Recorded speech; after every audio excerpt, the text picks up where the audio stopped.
You didn't find this video. This video found you. And I need you to understand that before we go a single step further, because the way you arrived here today matters. Maybe you were scrolling and something made your thumb stop. Maybe someone sent this to you and you almost didn't click it. Maybe you've had this tab open for hours and something kept pulling you back to it. That pull, that quiet, persistent, inexplicable pull, is not random. Nothing that is happening in your life right now is random. And I know that might be hard to believe, because if there is one word that has been circling you lately, one word that keeps showing up in the back of your mind, no matter how hard you try to replace it with faith, that word might be chaos. Everything at once. That's how it's felt, hasn't it? Not one thing going wrong. Not a bad day, or a bad week, or even a bad month. But everything, all at the same time, as if the floor beneath every area of your life decided to shift simultaneously. Your health, your finances, your relationships, your peace of mind, your sleep, your faith, all of it feeling unstable at the same exact moment. And you have been doing what you've always done.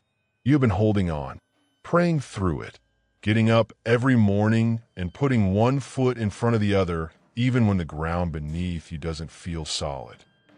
Even when the weight of it all has made your body feel like it belongs to someone twice your age. Even when you've closed the door to your room at the end of the day and asked God, in that private voice you reserve only for Him, "What is happening to me?" Pause for a moment. Take a breath. Because I am here to tell you something that the enemy does not want you to hear. Something that will begin to reframe everything you have been experiencing. Every unexplained hardship, every strange occurrence, every moment of inexplicable heaviness into what it actually is. You are not falling apart. You are not being punished. You are not losing your mind. You are under attack. And the reason you are under attack, the specific, divine, urgent reason, is because of what God has placed inside you, because of what He has assigned to your life, because of what is coming for you in this next season that the enemy has already seen and has been desperately trying to prevent. Stay with me, because what I am about to walk you through today is going to be one of the most important messages you have ever received. I need you to hear all of it, every part. Because the part that is meant most specifically for you, the part that is going to unlock something in your spirit, may not come in the first few minutes. It may come in the middle. It may come near the end, but it is in here, and it was placed here for you. So don't go anywhere. Validating the invisible. Before I take you through the signs, and there's 7 of them, each one more specific than the last, I want to do something first. I want to ascribe your life to you. Not the version you post about. Not the version you share at church or at the dinner table or with friends who are going through their own storms. The real version. The private version. The one you carry in the quiet hours of the morning when it's just you and the ceiling and the weight of everything you haven't said out loud. Because I believe that one of the most devastating things about spiritual attack, one of the things that makes it so effective, is that it isolates you inside your own experience. It makes you feel like what you're going through is too complicated, too strange, too layered to explain to another human being. So you carry it alone. And carrying it alone makes it heavier than it was designed to be. So let me carry it with you for a moment. Let me name some things. You have been tired in a way that sleep doesn't fix. Not physically tired, though your body has been carrying a heaviness too, but tired in a deeper place. A soul-level tired. The kind of tired that comes from fighting battles that you can't fully see in a war you were never fully briefed on. You wake up some mornings, and before your feet even touch the floor, the weight is already there, already sitting on your chest. Already reminding you of everything that is unresolved, uncertain, and out of your control. You have been more emotional than usual, and it has confused you. Things that you would normally handle with grace have been unraveling you lately. A small frustration becomes a wave of grief. A minor inconvenience triggers tears that feel like they're coming from somewhere much deeper than the situation warrants. And you have looked at yourself in those moments and wondered if something is wrong with you. If you're becoming someone you don't recognize. There have been strange occurrences, things you can't quite explain rationally. Technology failing at unexplainable moments. Accidents that were almost serious. A string of small disasters. The car, the appliance, the bill, the health scare, arriving a cluster so tight it felt coordinated. And something in you, that deep, wise, spiritually discerning part of you that has been with you your whole life, looked at the pattern and said, "This doesn't feel like coincidence." Trust that part of you. It has never lied to you. And then there's the thing that is perhaps hardest to admit. The thing that you have been most reluctant to say out loud, even to yourself. Your prayer life has changed, not because you stopped believing, but because something has been making it harder to access that quiet, clear space where you used to meet God so naturally. You sit down to pray and your mind fills with noise, with worry lists, with replayed conversations and projected fears and a static that wasn't always there. And there are moments that you immediately feel guilty about, where the silence from heaven feels less like peace and more like distance. And that distance has frightened you more than anything else. Listen closely to what comes next. That distance is not real, but the thing that is creating the feeling of distance that is very, very real. And today we're going to name it. We're going to pull it into the light. Because darkness has no power over a thing that has been named, exposed, and handed to God. The 7 signs. Sign 1. Everything is breaking at once, and the timing is not accidental. I want you to think back to when this current season started. Not the individual events, but the moment. The moment when you felt the ground shift. When what had been manageable became suddenly, overwhelmingly, disproportionately difficult. For many of you, that moment coincided with something else. A decision you made, a prayer you prayed, a door you were about to walk through, a commitment you made to God about your life, your purpose, your future. A moment of genuine spiritual surrender where you said, in your heart or out loud, "I am ready. Use me. Take me where you need me to go." And then almost immediately after, the attack began. This is not coincidence. This is the specific pattern of spiritual warfare against people who have crossed a threshold in their walk with God. The enemy does not attack the idol. He does not waste his resources on people who have made themselves small and unthreatening. He attacks the ones who have made a move. The ones who have said yes to something heaven is building through them. Job was the most righteous man on earth, and he was the one targeted. David was anointed king, and immediately Saul's attacks began. The moment Jesus was baptized and the voice of God declared, "This is my beloved Son," immediately, the very next verse, he was led into the wilderness to be tested. The pattern is ancient.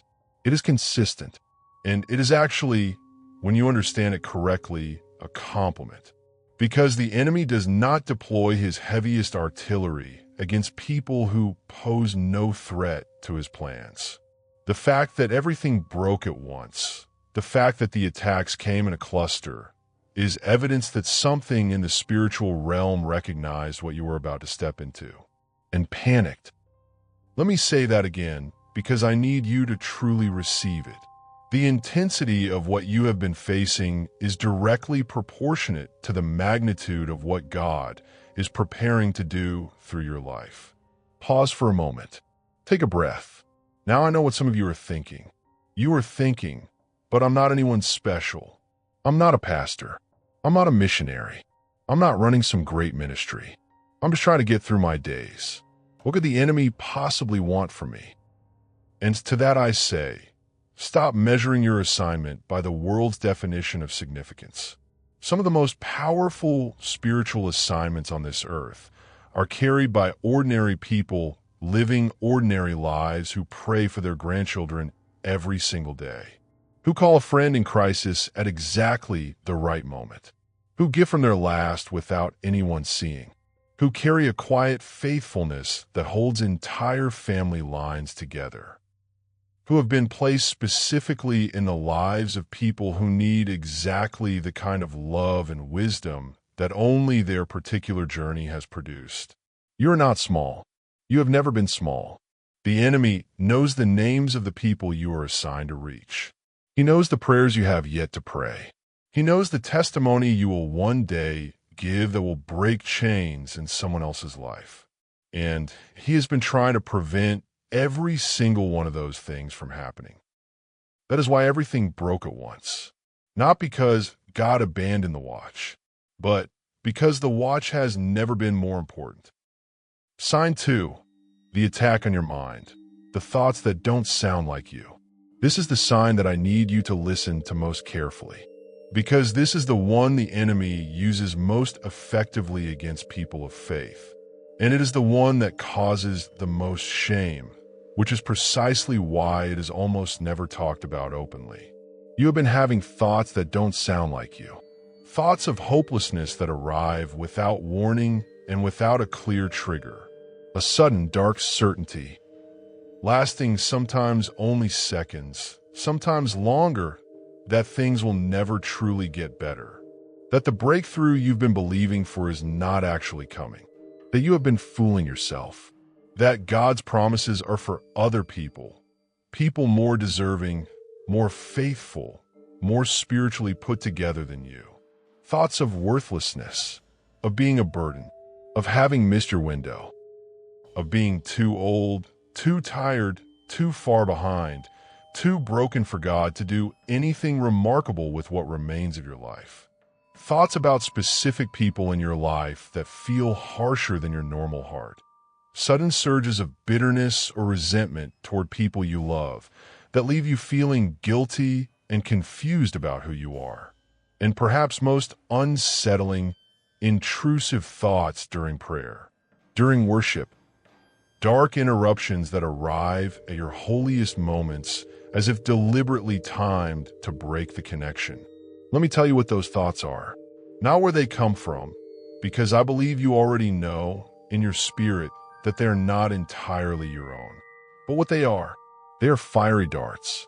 That is the exact language Scripture uses. In Ephesians 6, verse 16, the word says, "Take up the shield of faith, with which you can extinguish all the flaming arrows of the evil one." Not suggestions, not possibilities, arrows, weapons, fired with precision at your most vulnerable places. Designed not to destroy your body, but to disable your faith. To make you put down the very thing, your belief, your trust, your surrender to God. That is your greatest source of power and protection. The enemy cannot read your mind, but he has studied you. He knows your history. He knows where you have been wounded before. He knows the old agreements you made about your own unworthiness. The ones formed in childhood, in failed relationships, in seasons of loss.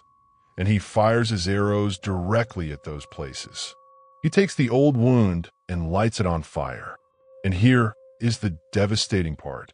Because these thoughts arrive in the first person, because they feel like your voice, your conclusion, your honest assessment of reality. You believe them. You carry them as truth. You build theological arguments around them. God must be disappointed in me. I must not have enough faith. I must be doing something wrong. You are not doing anything wrong. You're doing everything right. And it is making something very threatened and very desperate fire. Everything it has at the most intimate space it can reach, your own mind. Listen closely to what comes next. The way you know a thought is an arrow and not a truth is this. Truth leads you toward God. Arrows lead you away. Every thought that increases your shame, your distance from God, your sense of unworthiness. Every thought that makes you want to hide, to give up, to go quiet, is an arrow. Reject it, not by fighting it with your own strength, but by doing the one thing it is designed to prevent, bringing it directly into the light of God's presence and watching it dissolve. Because darkness cannot exist in light, and the enemy's weapons cannot survive in the presence of prayer. The moment you bring the thought to God, the moment you say, I don't know if this thought is mine or not, but I give it to you, you have done the only thing that needs to be done. The arrow has been removed. The wound can now be treated. You're not going crazy. You are not spiritually failing. You are in a battle, and you're still standing. That alone is evidence of God's hand on your life. Sign 3. Your body is keeping the score of a battle your eyes can't see. Pause for a moment. Take a breath. I want to talk about your body for a moment, because spiritual warfare doesn't only operate in the invisible realm. It has physical signatures, and many of you have been sitting with doctors who are finding nothing or finding things that don't fully explain the severity of what you're feeling, while your body continues to carry a weight that medicine alone cannot diagnose. You have been exhausted, not the kind of tired that a good night's sleep repairs. This is a marrow-level fatigue, a heaviness that is in your limbs when you wake up. That makes tasks that were once effortless feel like they require more strength than you currently have access to. You have had unexplained physical symptoms appearing and disappearing. Headaches that arrive and leave without pattern. A tightness in your chest that cardiology has cleared but that hasn't fully gone away. Disrupted digestion. A sensitivity to environments and people that makes certain rooms and certain conversations leave you physically depleted in ways you struggle to describe. Some of you have had a specific area of your body, often the chest, the throat, or the back of the neck and shoulders, where tension collects and will not fully release, no matter how much you rest or pray over it, as if something has lodged itself there and made a home. Now, and I need to be clear about this, none of this is a reason to stop seeking medical care.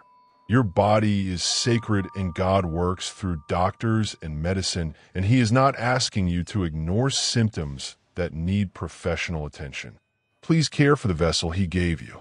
But I also want you to understand that the relationship between spiritual warfare and physical symptoms is not a new concept. It is woven through Scripture. It is woven through the testimonies of men and women of faith across every generation.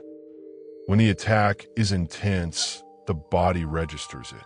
When you're carrying intercession for others, when you're the person in your family, your church, your circle who prays and carries and holds and stands in the gap, your body absorbs what you're contending with. That is not weakness. That is the cost of being spiritually sensitive in a world that is engaged in invisible warfare. Elijah, after one of the greatest spiritual victories in all of Scripture, calling down fire from heaven on the prophets of Baal, immediately collapsed under a tree and said he wanted to die, not because he was spiritually weak, but because he had just expended everything he had in a supernatural battle. And God's response to his physical collapse was not rebuke. It was not a sermon on faith. God sent an angel to bring him water and food and told him to rest. Twice. The journey is too great for you. The journey has been too great for you. And God sees that. He is not asking you to carry this in your body alone. He is asking you to lay it down. Every morning, every time the weight returns. This body belongs to you. This burden belongs to you. I receive your rest. And for those of you specifically who have been carrying the weight of others, the adult children whose choices keep you awake, the grandchildren you worry over, the friends in crisis you silently intercede for, hear this clearly. You are called to pray for those people. You are not called to carry their pain in your body as if carrying it will save them. Release them to God every single day. Release them as an act of trust, not an act of abandonment, because you cannot pour from an empty vessel. And the people who need you most need you healthy, present, and spiritually alive, not ground down by a weight that belongs at the altar. Sign 4.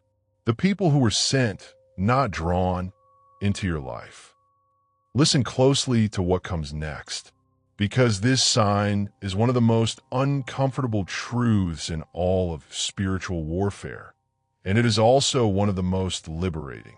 Not everyone in your life arrived by accident, and not all of them arrived with good intentions.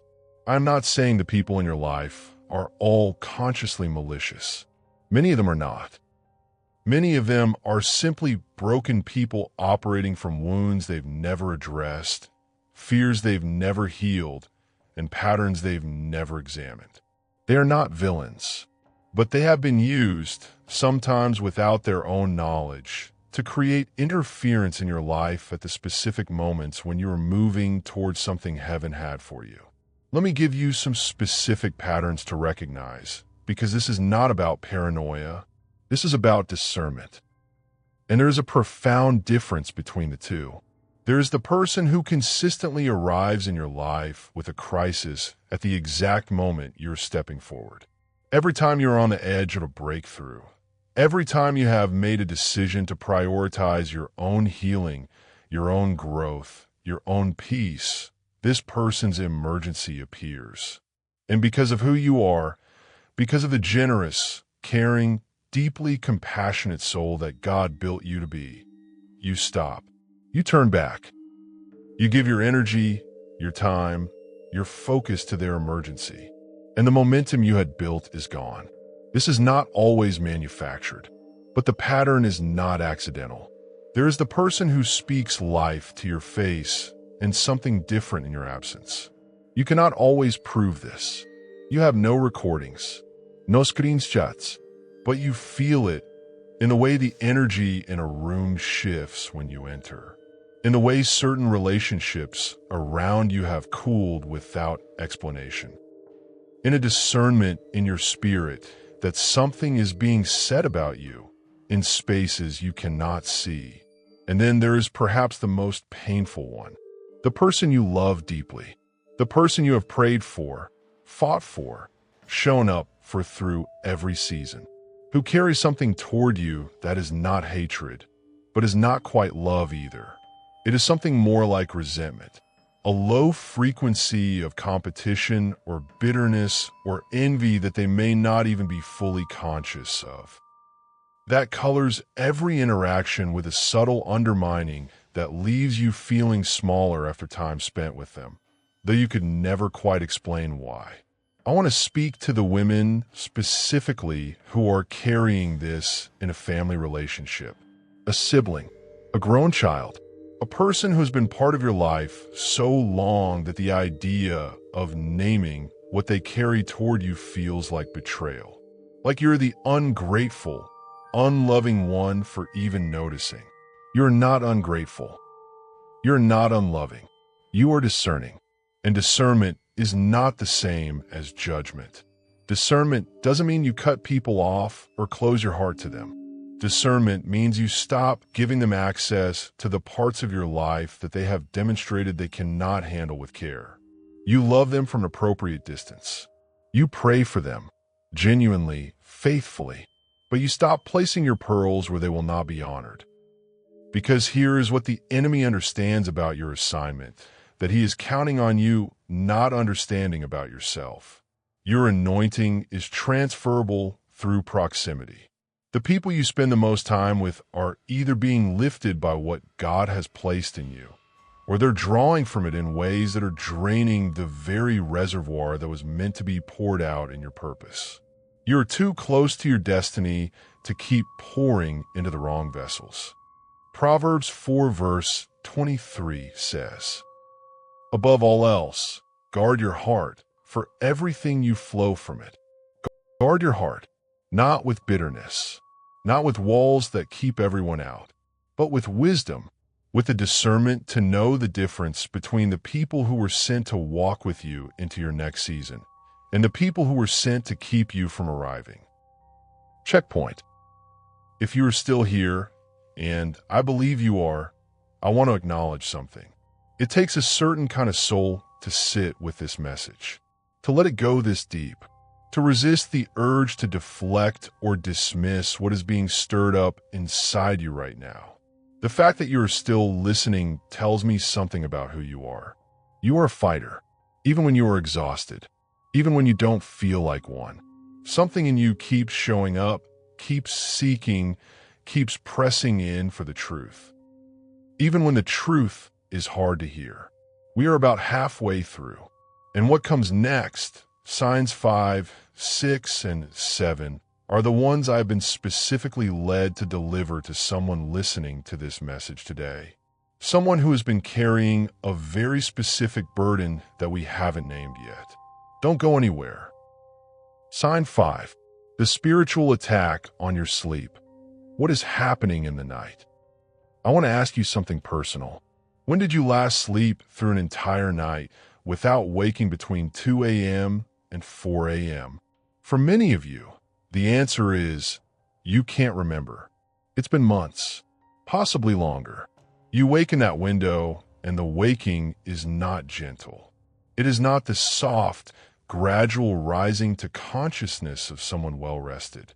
It is sudden, alert, sometimes accompanied by a jolt of anxiety that has no immediate source, sometimes accompanied by a specific fear or a specific person's name, or a specific worry that lands on your chest before you're fully conscious. And then you lie there, in the dark, while the night makes everything feel larger and more permanent than it is. While thoughts circle, while the silence of the house magnifies every concern and strips away every coping mechanism you have built for daytime. And you pray, or you try to, and sometimes the prayer flows and the peace comes. And sometimes, and this is the part that has disturbed you most, the peace doesn't come. And you lie there for an hour, 2 hours, 3 hours, battling something invisible in the dark. Some of you have also been experiencing vivid, disturbing dreams. Dreams that leave a residue on your spirit when you wake. Dreams involving people from your past, some of whom have passed on, some of whom you have not seen in years. Dreams that feel less like the random firing of a resting mind and more like something with intention behind them. Something that knows exactly which images to show you to produce the most fear, the most grief, the most sense of dread. I need you to understand what this is. The hours between 2 a.m. and 4 a.m. have been called the witching hour in folklore, but there is a spiritual reality beneath that cultural label. These are the hours when the body is at its most physically vulnerable. When the immune system is working, when blood pressure is at its lowest, when the defenses of daytime, distraction, activity, social interaction are stripped away. And the enemy, who is strategic and patient, knows that an attack in these hours lands differently than an attack at noon. But here is what he cannot change about those hours that works in your favor. The 3 a.m. hour is also known in intercessory prayer traditions as the hour of breakthrough, the hour of divine visitation, the hour when heaven moves.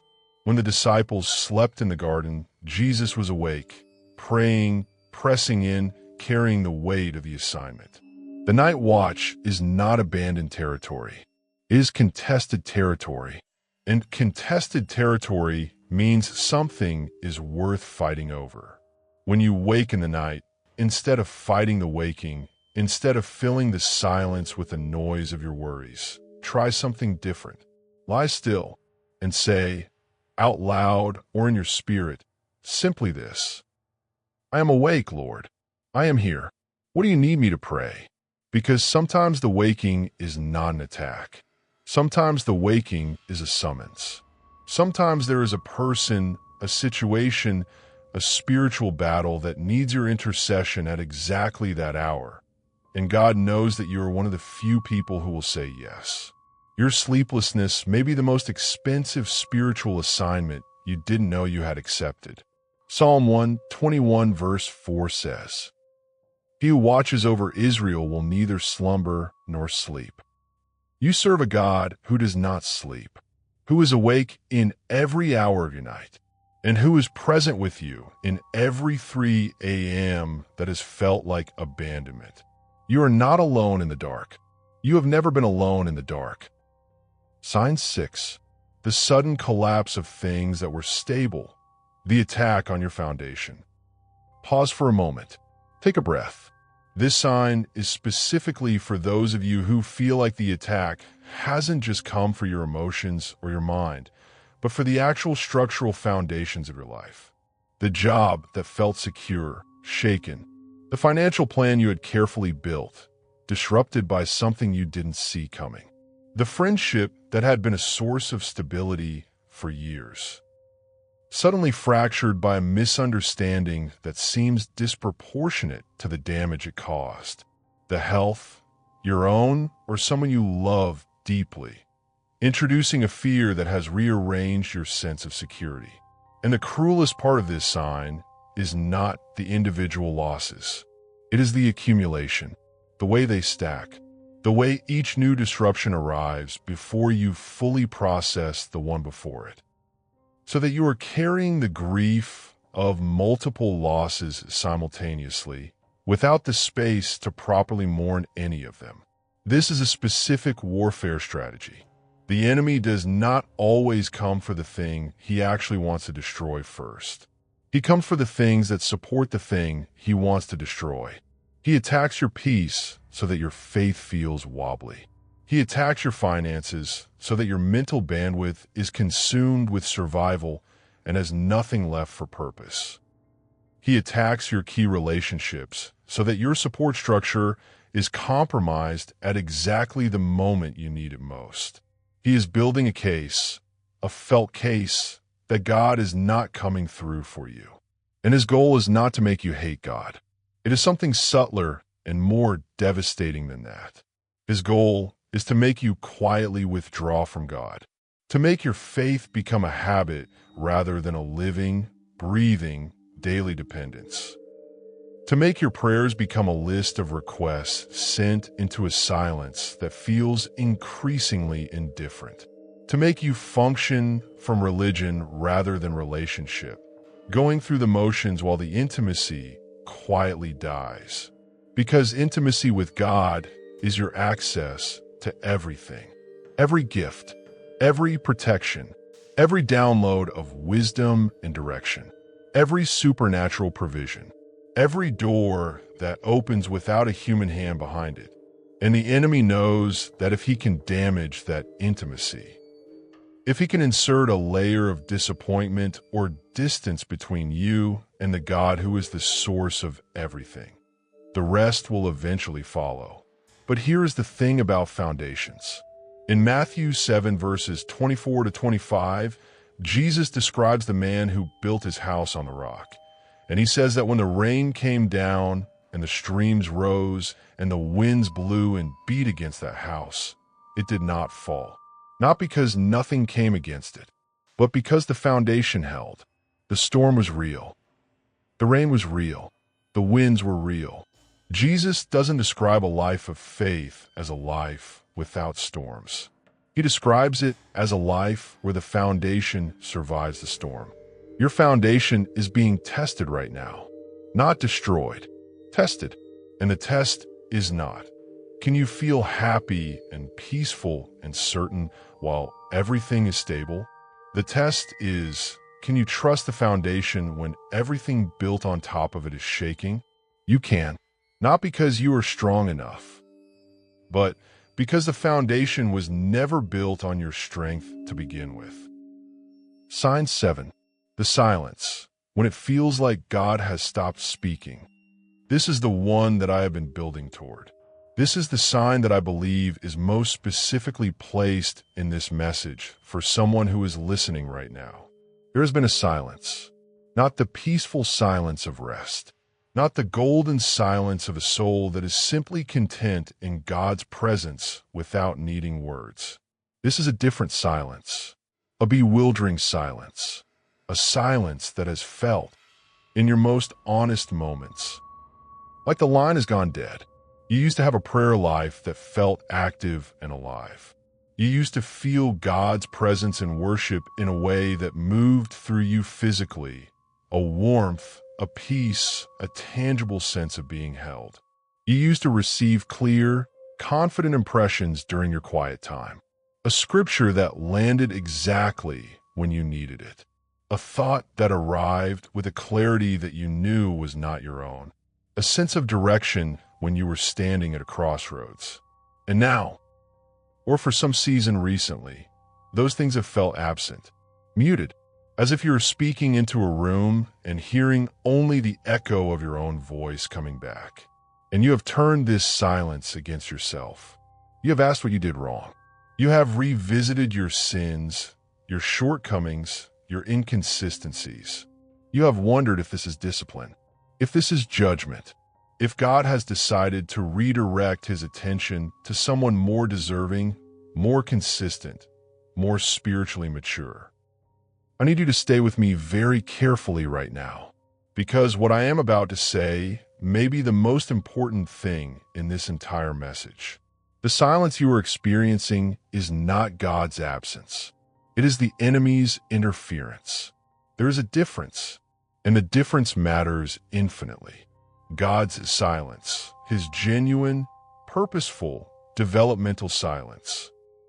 The kind he employed with Joseph in the pit, with Hannah in her barrenness, with the disciples in the 3 days between the cross and the resurrection, has a quality to it. It is difficult, yes. It is painful, yes.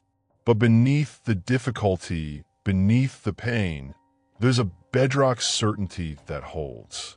A knowing that, even in the silence, you have not been abandoned. Even in the waiting, something is being worked. Even in the darkness, the story is not over. That is God's silence. It is heavy, but it is anchored. The enemy's interference is different. It is designed to produce a specific feeling, the feeling of being cut off, of having done something unforgivable, of being outside the reach of grace.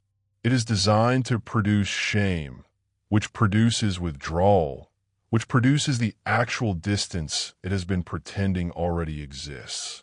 Ask yourself, which of those two describes what you have been feeling? For most of you, I believe it is the second.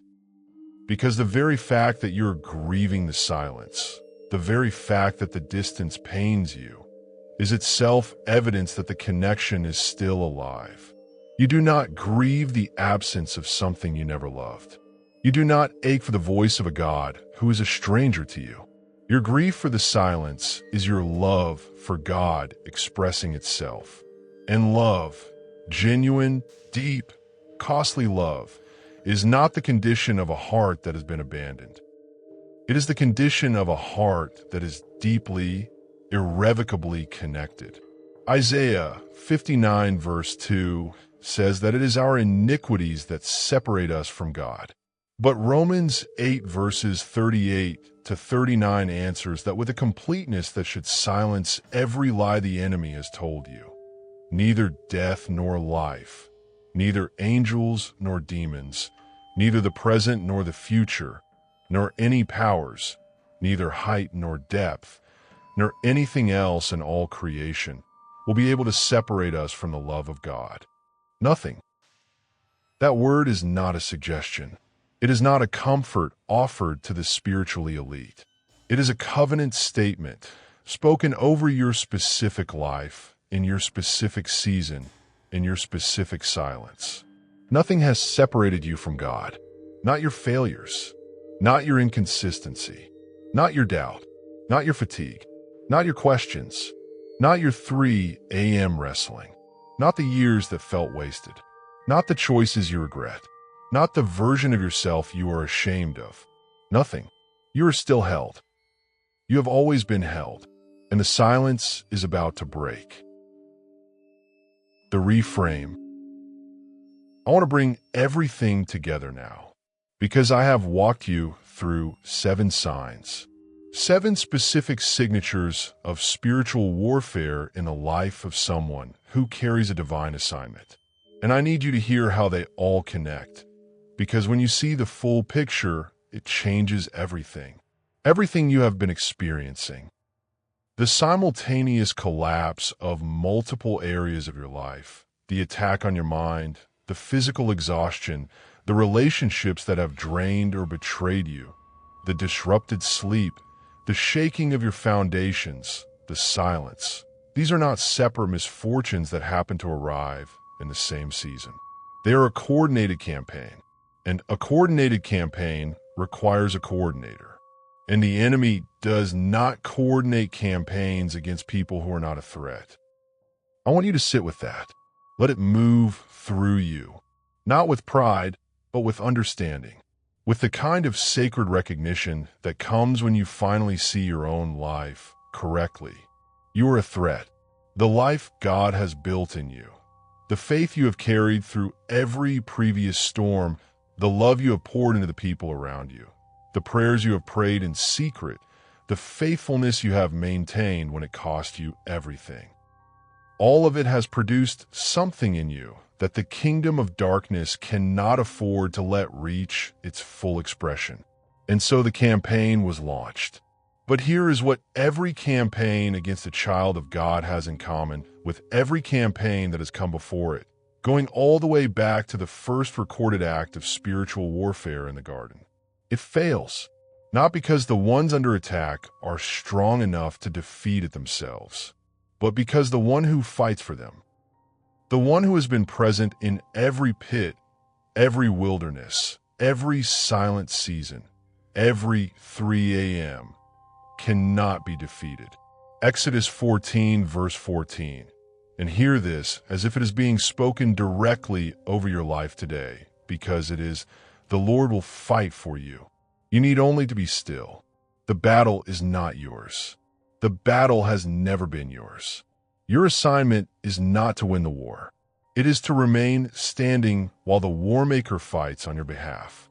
And the fact that you are standing today, after everything this season has brought, is not your achievement. It is your testimony. It is evidence of a supernatural sustaining that has been operating quietly in the background of your most difficult days.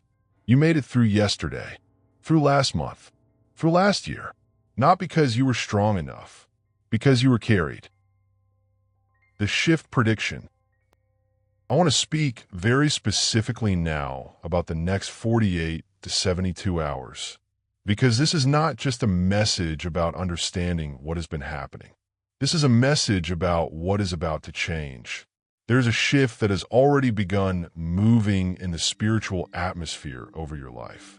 I need you to hear that word already. Before you finished watching this video, before you prayed your next prayer, before you took your next step, the shift was already set in motion because God's timing is not reactive. He does not respond to your circumstances. He moves ahead of them. In the next 3 days, you're going to notice something specific. A lightning. A moment, it may last only seconds at first, where the weight that has been sitting on your chest simply lifts. Where you take a breath and it goes all the way down. Where something in your spirit says, quietly and with certainty, it's turning. Pay close attention to that moment. Mark it. Write it down if you need to, because that is the first evidence breaking through from the surface of what God has already been doing in the unseen. You are also going to be presented with a choice in this window. A choice about whether to take a step that has felt too risky, too uncertain, too large for the season you've been in. I cannot tell you the specifics of what that looks like in your particular life, but I can tell you this. You will know it when it arrives, because it will arrive with the same quiet, steady certainty that pulled you to this video today. Do not let the residue of this season of attack make you small in the moment God is asking you to be brave. The attacks were not the ending. They were the resistance that precedes the release. And a release is coming. For your peace, for your health, for the relationships that were taken, for the finances that have been under siege, for the sleep you have lost, for the silence that is about to be filled with the most clearly spoken word from heaven you have received in a very long time. It is coming, not because you earned it, because He promised it. And His promises are not made to be broken. They're made to be fulfilled. Before you go, and I mean this, please don't close this video quite yet. I want to do one final thing together. I want to give you a moment to respond, not to me, but to what has been stirring in you over these past 60-something minutes. If this message found you in the middle of a battle, if you recognize yourself in even one of these 7 signs, if something in your spirit said, yes, this is what has been happening to me, and now I finally understand why, then I want you to go to the comments right now and type 333. 333 is your declaration. It is your acknowledgement that you have heard this message, that you received the truth of it, and that you are standing on the promise that what the enemy meant against you is being turned, even now, for your good. It is your way of saying to God, to yourself, and to this community of faith, I am still standing, and I'm not done. And I want you to do one more thing. I want you to write right below your 333, the one word that describes what you most need God to restore in this next season. Just one word. Peace, sleep, trust, health, phenos, family, voice, joy, purpose. One word.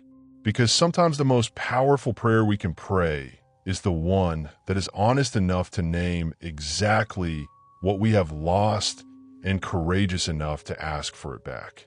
The comments below this video are a sacred space. Other people fighting the same battle you're fighting are going to read what you write.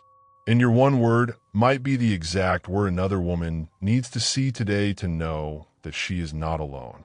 We're not fighting these battles in isolation. We are fighting them together. And if this message has ministered to you today, if it has given you something to hold on to, something to carry through the rest of this week, please share it with someone who is in the middle of a battle they cannot name. Sometimes the most divine thing we can do for another soul is hand them the mirror at exactly the moment they need it most. You were guided here today. The attack on your life is real, but so is the God who has been standing between you and the full force of it every single day. You are not falling apart. You never were. You are being prepared. And preparation, in the hands of the God who made you, always leads somewhere worth arriving. I will see you in the next message. And until then, stand firm. He is fighting for you.